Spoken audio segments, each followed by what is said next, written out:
Avis aux fans de One Piece, une toute nouvelle Ichiban Kuji a été annoncée pour le Japon. On croise les doigts pour l'Occident en Ichiban Show, mais en attendant, en 2025, il y a quelques joujoux à se mettre sous la dent. La Last One, je pense, sera la figurine la plus convoitée de cette loterie-là.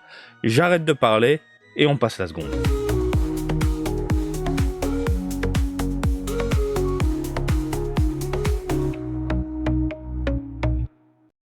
Gros plan de ma gueule, on y est. On y est, on est là, devant des colosses, des mammouths. Le Roger, comment il envoie du pâté, ma gueule! Mais je le trouve magnifique! C'est magnifique! Bref, Ichiban Kuji One Piece Kaizokudan Densetsu no Kaizoku, les pirates légendaires. Ça arrivera en mars 2025, prix du ticket 750 yens, et ça se passe dans les Family Mart, les librairies, les hobby shops, les game centers, les pharmacies, t'as très bien lu, j'ai bien dit pharmacie, les mini-stops, donc ce sont les supérettes, etc., etc. Il y en aura absolument partout. En gros, si tu es au Japon en mars, que tu vas t'acheter un livre, oh, je vais me faire un ticket, et puis que t'as mal à la tête, tu vas dans une pharmacie, oh, je vais me faire une figurine.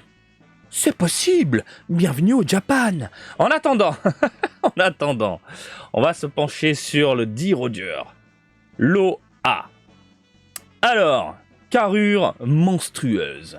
Moustache moustachée. Ça ne veut rien dire. Mais elle est toute mignonne, toute lisse, toute belle. Voilà. La carrure, je la trouve sympathique. Globalement, je trouve qu'il y a quelque chose qui se dégage de la figurine. On est sur un produit qui mesure dans les 21 cm environ. Malheureusement, là, sur cette image, ça manque de nuance. Oui, nuance, ça manque un peu de dégradé, ça manque de quelque chose de clinquant au niveau des couleurs. On est sur quelque chose de très simpliste, j'ai l'impression. Hein, on est sur, j'ai envie de te dire, des nuances très légères. Pas forcément prononcées, mais très légères. Regardez, par exemple, au niveau des abdos. Voilà, hein, y a un petit côté sombre. Ça met en avant la carrure, même chose au niveau des pliures, mais c'est très très très léger. Elle est quand même pas mal, hein. Le regard là, vous le voyez, colossal. Moi je dis, pourquoi pas. Ensuite, Lady. Que dire de notre ami? Bah, il est pas mal aussi, hein. Il est pas mal, mais par contre, il y a une petite réserve. La réserve, c'est quoi? Vous le savez, du côté de Bandai, lorsqu'ils utilisent le plastique noir pour concevoir leurs figurines, par moment, ils utilisent, j'ai l'impression, le plastique brut, sans modification au niveau des textures. Et là, possible qu'on se tape un produit avec un rendu brillant, goudronneux, dégueulasse. On voit déjà de la jointure, il y a cet aspect un peu légèrement brillant qui ressort. Voilà, du côté ici de Roger, on est sur du mat, ça se voit. On est du mat, on a du chromé, voilà, sur certaines parties, différentes pièces, un brin de chromé. Mais là, ça fait un petit peu peur. Ça fait un tout petit peu peur. Il a une bonne bouille. Franchement, il a une bonne gueule, bien carrée. Elle a l'air impeccable. Et encore une fois, je tiens à le redire, on est sur des produits qui arrivent l'année prochaine. Il faut toujours mettre une réserve. Parce que le produit définitif peut être différent, un petit peu. Soit en mieux, soit en mal. Voilà. À surveiller tout de même. Bref, le lobé, je dis pourquoi pas. Ensuite, hop là, on ouvre tout ça, le petit Shanks, le tout petit Shanks, en train de se la régaler. On avait déjà eu une figurine comme ça dans les Game Center. Je vous l'avais déballé, je sais plus comment ça s'appelle. Ça avait un nom précis. Mais il y avait un petit côté chromé, voilà, sur le coin aluminium, j'ai envie de te dire. Avoir ce rendu aluminium. Il a une bouille pas... C'est pas dingue. Hein, je trouve que les cheveux font un peu pâté spaghetti. Regardez comment c'est conçu. Et la bouille, pas très emballée. Avec les bouts de chocolat sur la joue, c'est de la peinture posée à l'arrache. Par contre, cette figurine-là, elle a de jolies couleurs. Voilà, vous le voyez, là, les dégradés. Par rapport aux extrémités, on part sur quelque chose de léger. Ça, c'est sympathique. Mais il a une bouille qui ne me revient pas, malheureusement. Et elle mesure combien? 9 cm, la petite Shanks. 9 cm. L'OD. Hop là. Notre ami Baggy. Baggy, l'ami des tout petits. Que dire? Les jumelles, j'aime pas. Ce côté ultra prononcé au niveau de la peinture, là, hein, ils peuvent le faire. Ils peuvent faire un petit délire, amener un plastique légèrement transparent, voire translucide, tu vois ce que je veux dire? Pas ce gros pâté dégueulasse où tu sais que généralement, et les 3/4 du temps, la peinture va déborder. Et d'ailleurs, ça se voit, bah tiens, quand j'en parle, voilà, bim, je zoome un maximum, tu vois, ça... Putain, ça déborde, quoi, sur les rebords. Et ça, c'est le genre de truc, malheureusement, où beaucoup de consommateurs vont recevoir un produit où c'est pas très bien détaillé, fini, malheureusement. Malheureusement. Même chose, hein, au niveau des vêtements, la peinture, elle est pas faux folle.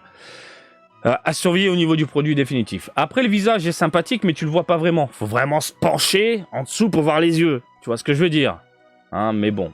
Très moyen. Très moyen. Voilà, moyen. Je sais pas ce que vous en pensez. Tu sais que le premier truc que tu regardes dans une figurine, et c'est humain, ça je vous l'ai déjà dit dans d'autres vidéos, tu regardes le visage, tu regardes le regard. Tu t'attardes sur le regard. C'est normal, tes yeux vont se focaliser sur quelque chose dont tu as l'habitude de fixer les yeux quand tu parles à quelqu'un, par exemple. Le monde de la figurine, c'est pareil. Et là, quand tu vois ces jumelles dégueulasses, ben, la première impression que tu as, c'est... Et après, tout le reste, tu dis, ben oui, ok, la modélisation a l'air sympathique, il y a du chromé et tout, mais... Voilà, moi, je suis bloqué. Je suis grave bloqué. L'OD.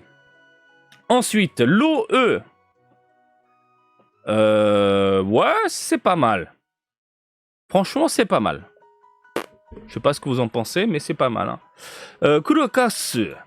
14 cm, personnage assis, pas mal de mat, un brin de chromé, très léger au niveau des lances, jointure au niveau de la nuque, le débardeur est fait à part, donc il n'y aura pas de peinture qui dégueule sur la peau, ce mélange de couleur peau, etc., mais là, il n'y aura pas. On est sur du mat, la caisse est sympathique, non, elle est correcte. Le visage, il est pas mal, hein. Regardez, elle a une bonne bouille, hein. Bonne joue, bien molle. Non, franchement, de quoi faire plaisir aux fans de One Piece. Le One Piece. Et la last one. Attention, roulement de tambour. Elle est monstrueuse. Elle est terrible. 19 cm. Alors, on avait déjà eu des figurines, bien sûr, de Roger, comme ça, à genoux. Mais, là, de ce qu'on nous montre, et j'espère que ce sera le cas, c'est au niveau des teintes, au niveau des couleurs, et aussi de l'agencement de la figurine, comment elle a été conçue. Vraiment, là, on a un mini diorama. Et ça déglingue. Ce côté terne, au niveau de l'image. Ce côté travaillé, au niveau de la mise en scène, etc. Regardez, le support, il est bien foutu. Le bois, le machin, putain, c'est bien foutu. On sent le côté chromé également sur les lames. Très léger, avec de la rouille dessus. La bonne vénasse, le regard déterminé. Putain, scène culte de One Piece en même temps. Hein, je veux dire, tu pouvais pas la louper à chaque fois que tu regardais un épisode. C'est monstrueux. Et j'espère qu'ils vont garder cette teinte-là, vraiment ce côté terne, pour les fans de la franchise. Totalement. Moi, je vous le dis, je suis fan de One Piece, je craque pour un produit comme ça. Heureusement que je me contente uniquement de Dragon Ball autour de moi à 97%. Voilà, les 3%, c'est tout mon univers années 90 qui revient en ce moment en force. 97%, c'est du Dragon Ball, même si j'ai un peu de One Piece à la maison, Mais là, magnifique, on est sur quelque chose de monstrueusement bien réalisé. 19 cm, on a un aperçu du visage, les cheveux sont bien foutus. Franchement, bravo sculpteur. Bravo sculpteur. Maintenant, faut voir le produit définitif. Faut clairement voir le produit définitif. Voilà, messieurs, dames, en gros, l'OA, notre cher ami, mais debout. L'OB, bien foutu. L'OC, pas fan du visage et des cheveux. L'OD, malheureusement, les jumelles, c'est de la merde. L'OE, tranquille, posé. Last one, merveille. Merveille. Je pense que ça va s'arracher les cheveux ici au Japon pour essayer de choper cette figurine-là. Voilà, messieurs, dames, on a fait le tour de cet Ichiban Kudi qui arrive en mars 2025. Je vous laisse réagir dans les commentaires pour ne pas changer. Et comme d'habitude, je vous invite à me suivre sur Twitter, Facebook, Twitch et TikTok, Marty Japan. Et je vous dis à très bientôt. Allez, salut, bisous, ciao, ciao!